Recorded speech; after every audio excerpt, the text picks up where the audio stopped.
Hello, welcome to Calls with Your Kinky Bestie. I'm Emma. I am a submissive and mentor for fellow kinksters.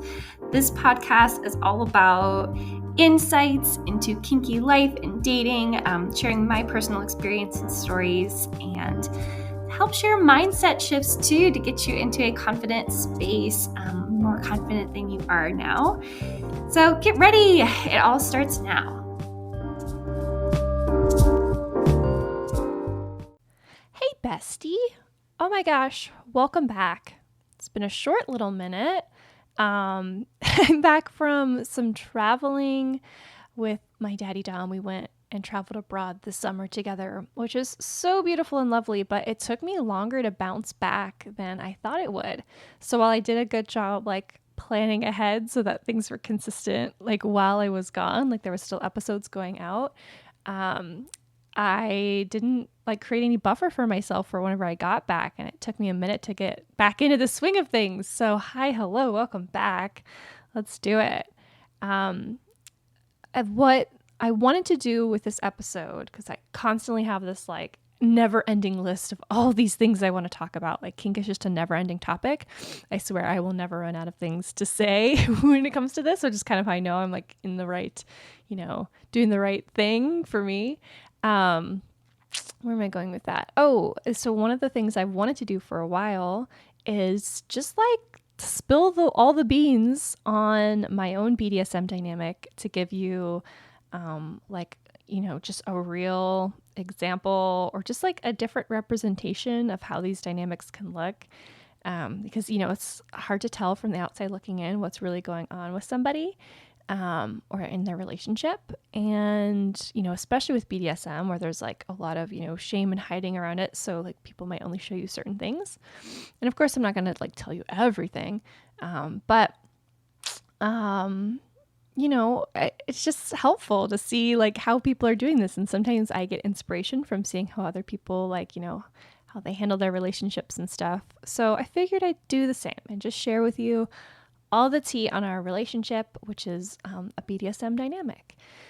So I want to cover the kinks we participate in, kind of our dynamic status, where we fall with power exchange and stuff, and also what the rest of our lives look like together, outside of our kink relationship. Because for us, really, that's only a small piece of the puzzle. Obviously, kink is my special interest. I have a business around this, so I talk about it a lot. However, it's not a huge part of our relationship. We have a lot of other things going on too for us. So I wanted to share what that can kind of look like. Cause sometimes we only see BDSM dynamics that are full on 24/7 and stuff.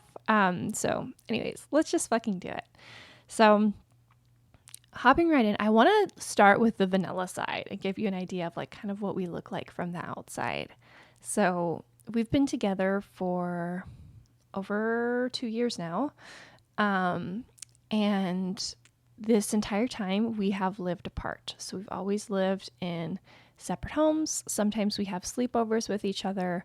But that's kind of been the vibes that I really thrive having my own space. And up to this point, he's been okay with me having that too.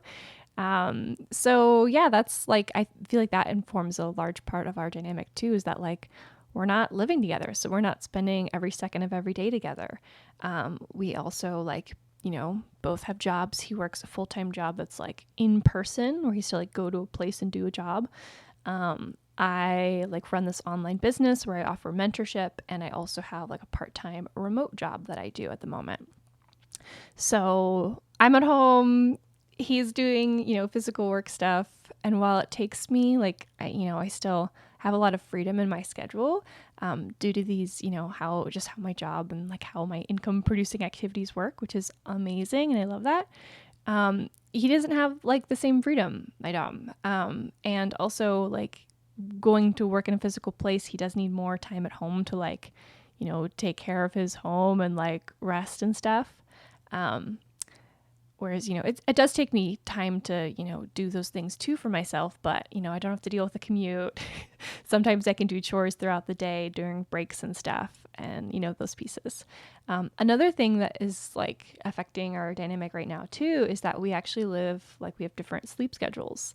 So he works a night shift and I don't. So while theoretically I probably could like work nights if I wanted to with, just the remote stuff I have going on. That's not something I want to do. I don't think it would really benefit us much. So like we just are awake at different times of the day, at least on days when he works. Right now he's been like swapping back to days whenever he's off just because like he needs to be able to run errands and stuff, some of which can only happen during certain hours. And that's his decision, whatever. But the longer term goal is for him to like move up to a day shift position where that isn't a thing anymore. That just was like part of his career path and what he wanted to do. It's kind of like a step on the path is that you like start at nights and you work your way up. So those are like from the outside, like we, spend, maybe we sleep over like 1 or 2 nights a week. We probably see each other like 3 or 4 times a week. And obviously like, we're texting a lot. We're always in communication and like we're primary partners and stuff. But that's kind of the gist. Other aspects of our relationship. So the other thing is that I am open in the kink community. I have this podcast and this social media presence and these things that I do. So I spend a lot of my time talking about this and like, being around others in the community and stuff. Whereas my dom is not in the kink community. Like he's not open, like he'll go to events with me and stuff. But for the most part, he just participates in kink, or talks about kink with me. So that's part of the reason too why you won't see me like, I wonder if someone's even like, oh, you have a dom. I didn't realize because I never see him on social media. It's because, I don't share pictures of his face or use his name or anything. Those are like his boundaries that he sets. That's what I respect. But yeah, those are things to know too. Okay. And then diving in a little deeper, what our dynamic status looks like with all of that. So he is the dominant and I'm the submissive. However, we have what I would describe as a partial power exchange relationship, meaning that like he can't make every decision for me. There's certain things that are like fair game that he can decide. But it's not everything and it's kind of a limited scope. So, some examples of what that means. So like obviously when we're doing, when we're having like sexy playtimes, when, and also just in like intimate settings, like sometimes date nights is also when he'll like slip into total dom mode. And so that for the most part, like I've got my boundaries and my limits, but like he gets to take the reins and all that good stuff.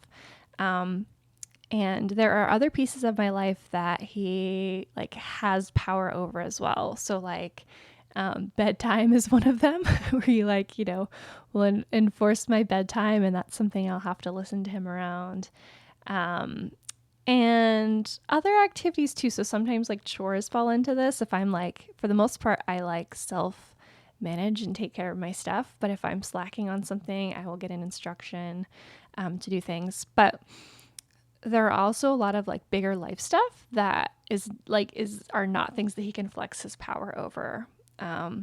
So while, so like my job, how I run my business, where I live, like these kinds of things, he can't flex his power there, but like it is something where like we are in a relationship, like we're boyfriend girlfriend relationship. So like he's a factor in the conversation and I'm a factor in the conversation of those decisions for him too, but it's not something that, we can flex control over each other. So that is what we mean by partial power exchange. But even though like I share, like, sometimes he'll have instructions for me around chores or like bedtimes or things like that. Partial power exchange for us means that, like, even though he can flex power over those things, it's not something he does every time. So I don't every night get a text of like, here's your bedtime, you need to do this. It's more so that like he has the power and can use it when he wants it, but it's not an obligation that he's doing it all the time. And I would kind of be like, I don't know how I'd feel about that happening all the time. But that's that's like the how we do power exchange in our relationship.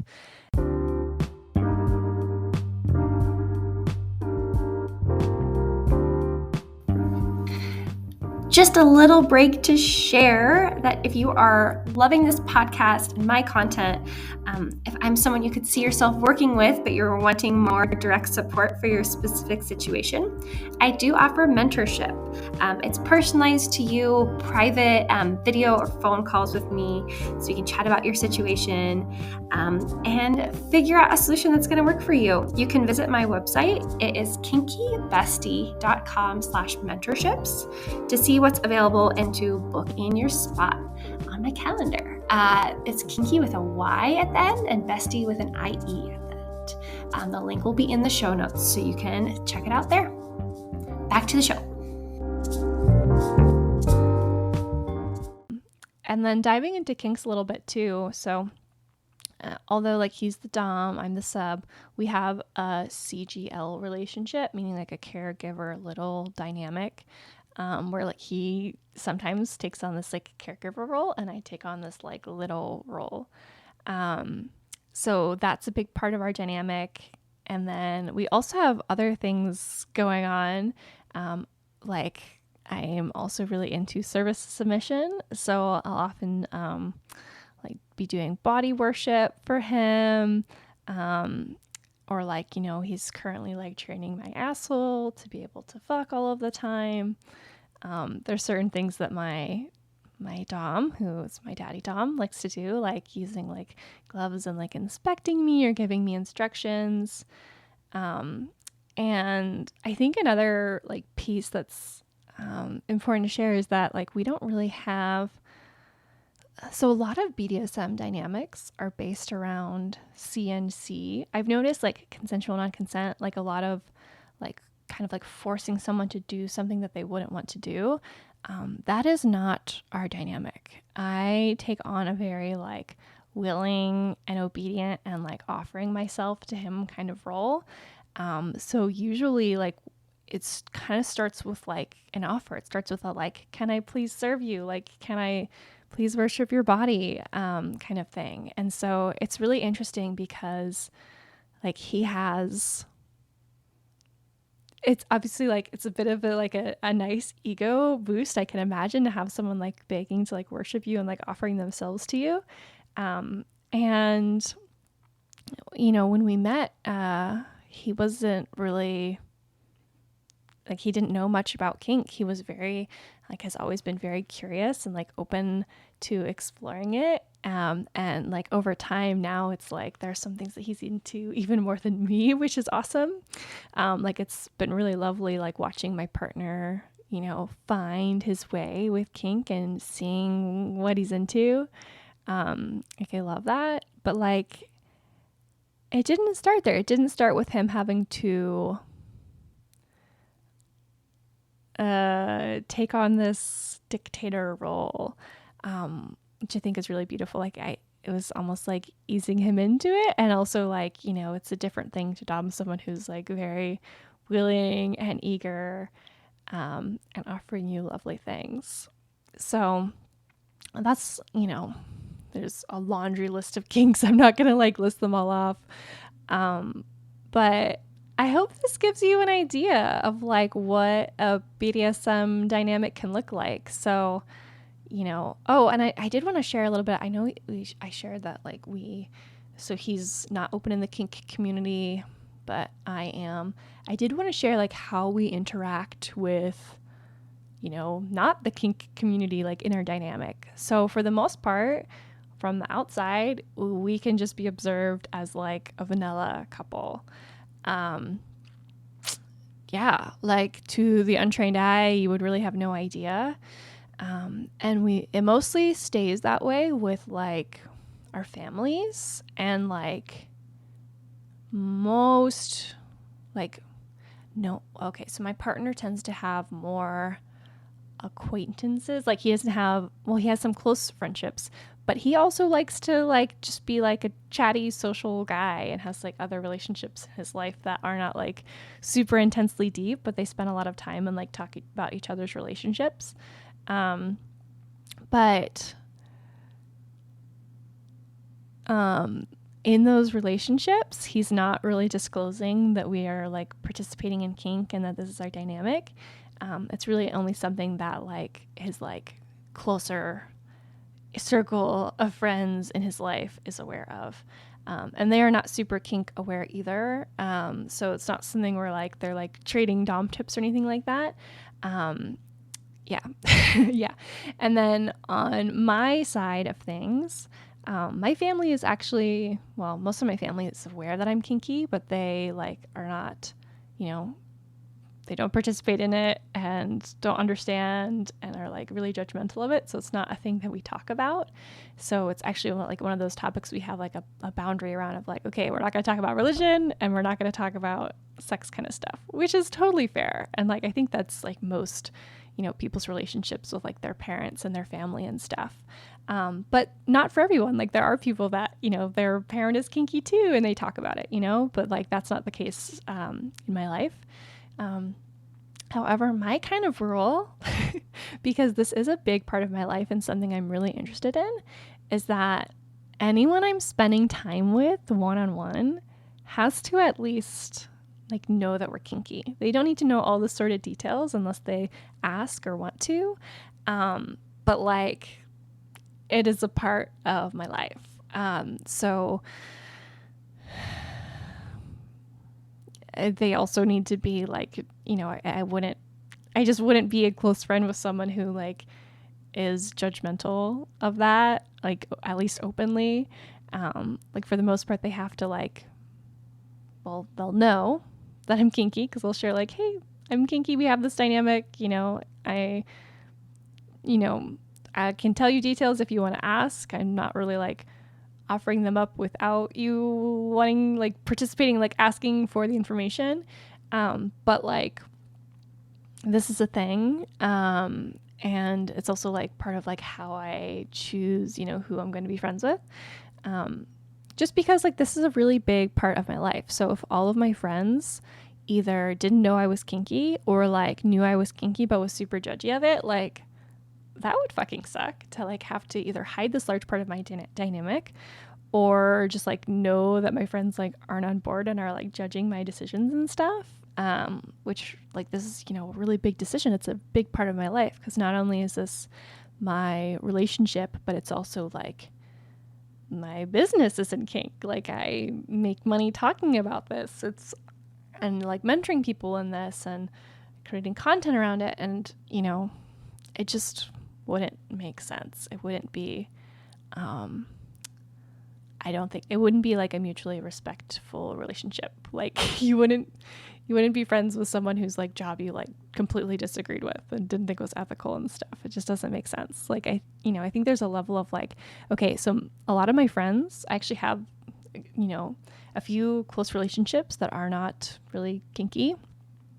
Not the relationship isn't kinky, but like they as a person are not kinky. Like even though they're aware of it, they're not participating in it in themselves. But at the same time, they can like respect and understand that this is the lifestyle that I've chosen for myself and all of that good stuff. So yeah, that's that.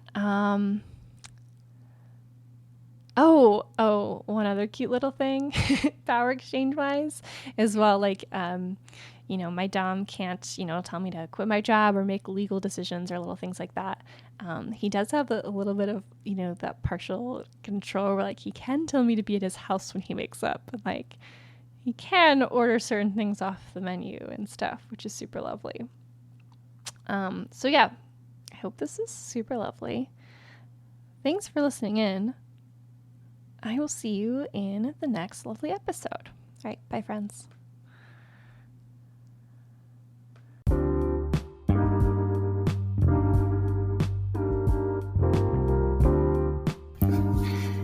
Thank you so much for joining me this episode.